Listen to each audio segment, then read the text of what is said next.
raça de víboras. Raça de víboras, quem lhes deu a ideia de fugir da ira que se aproxima?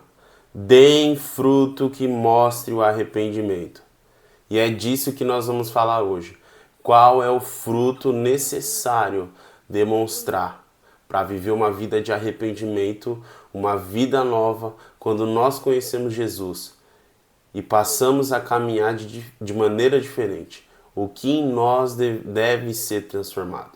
Hoje nós vamos falar sobre os frutos do Espírito, a transformação verdadeira do caráter. Sabe? Mais importante do que poder, mais importante do que demonstrações de poder de diversas maneiras, o que Deus faz de mais importante em nós, quando nós aceitamos Jesus como nosso Salvador, é o arrependimento através dos frutos do Espírito que nós passamos a demonstrar.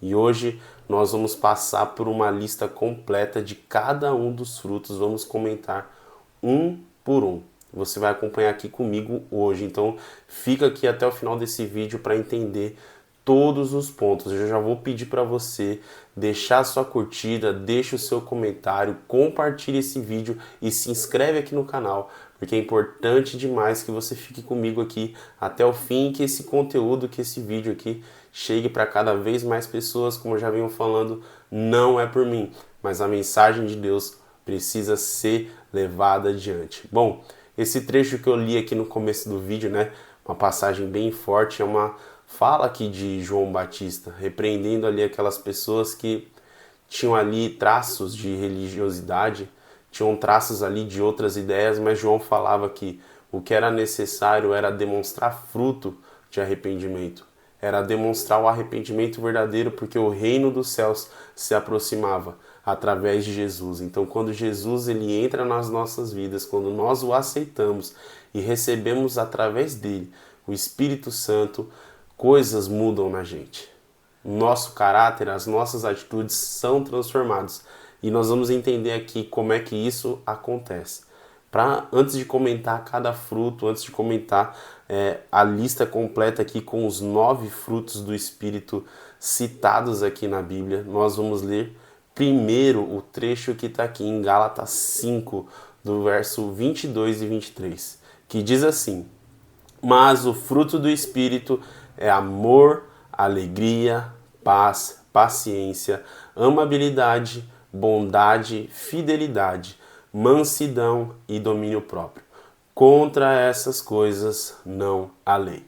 Vamos repetir a lista aqui: amor, alegria, paz, paciência, amabilidade, bondade, fidelidade, mansidão e domínio próprio.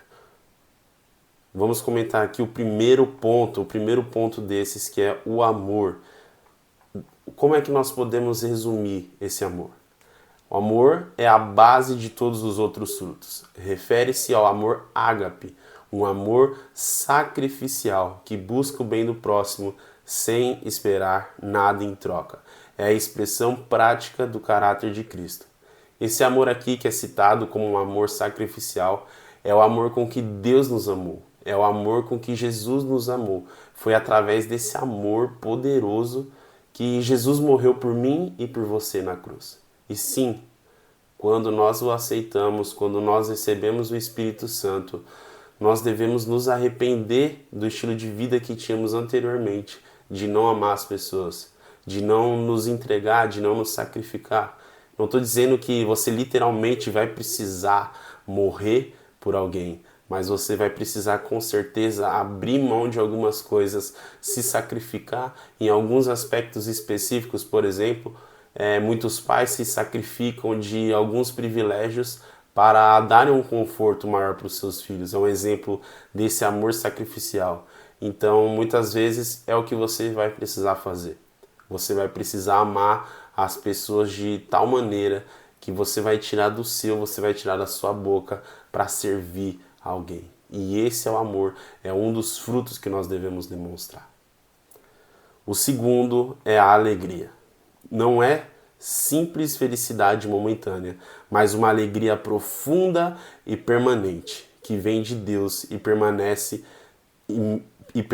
mesmo em meio às dificuldades. É resultado da confiança no Senhor.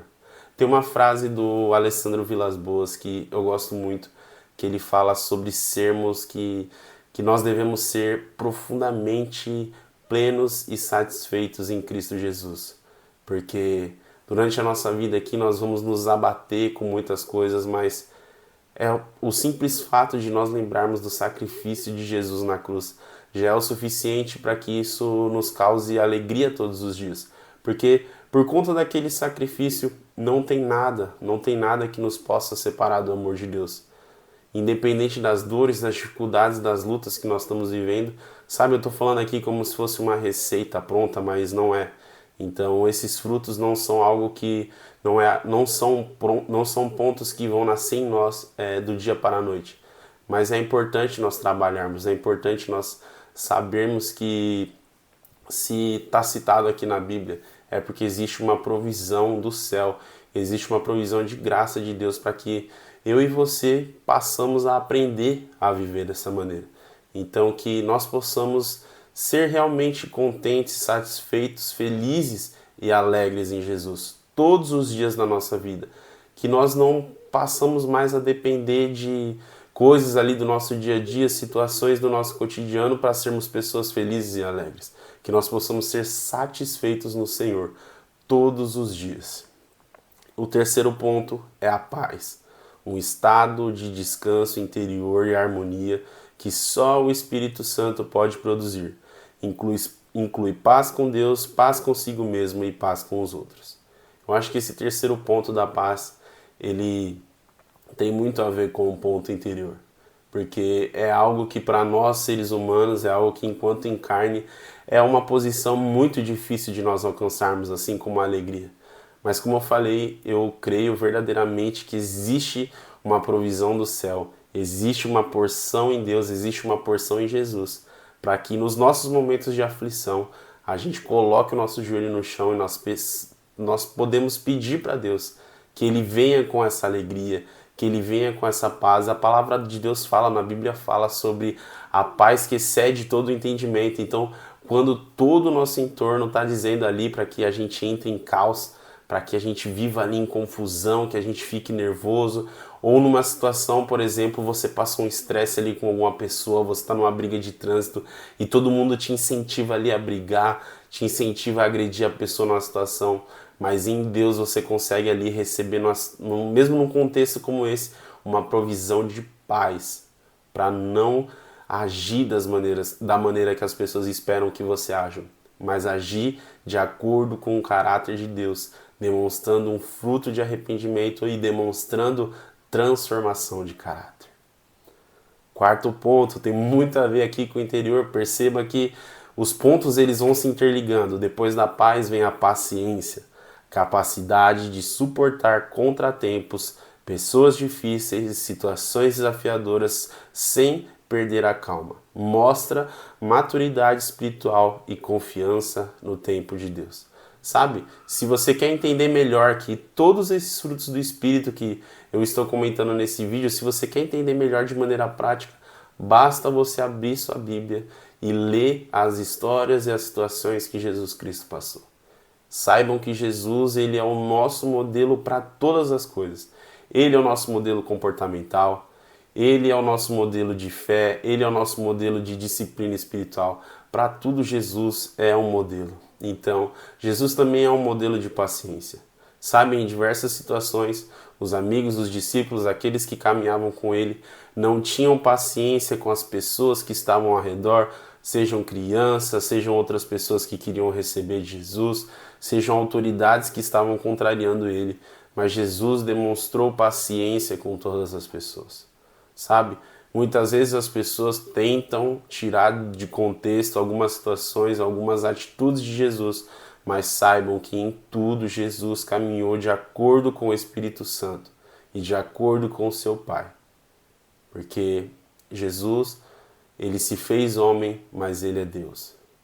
Então, em nenhum momento, Jesus abriu mão do seu caráter infalível. Então, ele continua sendo esse modelo de paciência para mim e para você. O quinto ponto é amabilidade ou benignidade, depende aí da sua versão de Bíblia que você costuma ler. Trata-se de um coração gentil, empático, acolhedor e disposto a ajudar. Uma atitude graciosa diante das pessoas. Então, é uma pessoa que consegue olhar com amor, com gentileza para as pessoas que estão ali ao seu redor, que consegue ter um olhar empático. E isso eu falo não só em atitudes extraordinárias, mas em situações comuns do seu dia, sabe? Muitas vezes você chega no seu trabalho, tem aquele funcionário que às vezes atua ali em uma função que não é tão honrada. Se você cumprimentar essa pessoa, se você olhar para ela diferente, se você olhar para ela com amor, eu creio que você já vai estar caminhando nisso e você vai fazer uma grande diferença no dia dessa pessoa, e isso faz com que você tenha um caráter aprovado diante de Deus. O sexto ponto, a bondade.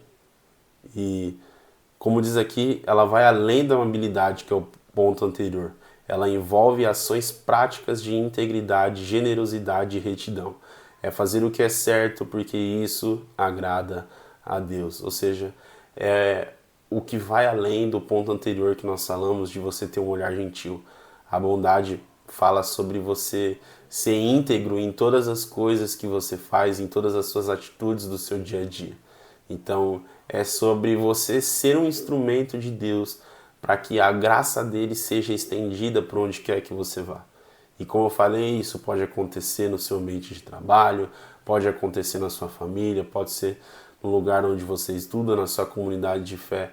Então, que você também peça para Deus para que você seja esse instrumento de bondade, para que a graça dele flua através de você na sua vida e na vida de outras pessoas. O sétimo ponto, muito importante, que é a fidelidade. Constância, lealdade e compromisso. Representa a firmeza em cumprir a palavra, perseverar na fé e viver de modo confiável. Ou seja, a fidelidade é você honrar os compromissos que você tem com as pessoas ao seu redor, com a sua esposa, com o seu marido, o seu noivo, com a sua noiva.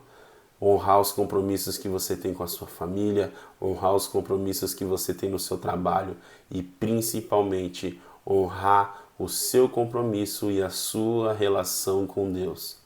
Quando nós aceitamos Jesus como nosso Senhor e Salvador, nós estabelecemos uma aliança com Ele. Nós estabelecemos uma aliança com Deus. E no nosso comportamento, o nosso caráter, em tudo, deve refletir honra e fidelidade, compromisso com essa aliança, sem quebrá-la. Então, quando nós somos fiéis, nós não estamos sendo pessoas simplesmente que caminham de acordo com uma lei, que caminham de acordo com a moral. Não, nós também estamos caminhando de acordo com esse fruto do Espírito de fidelidade, honrando o que o Senhor estabeleceu com nós de relacionamento.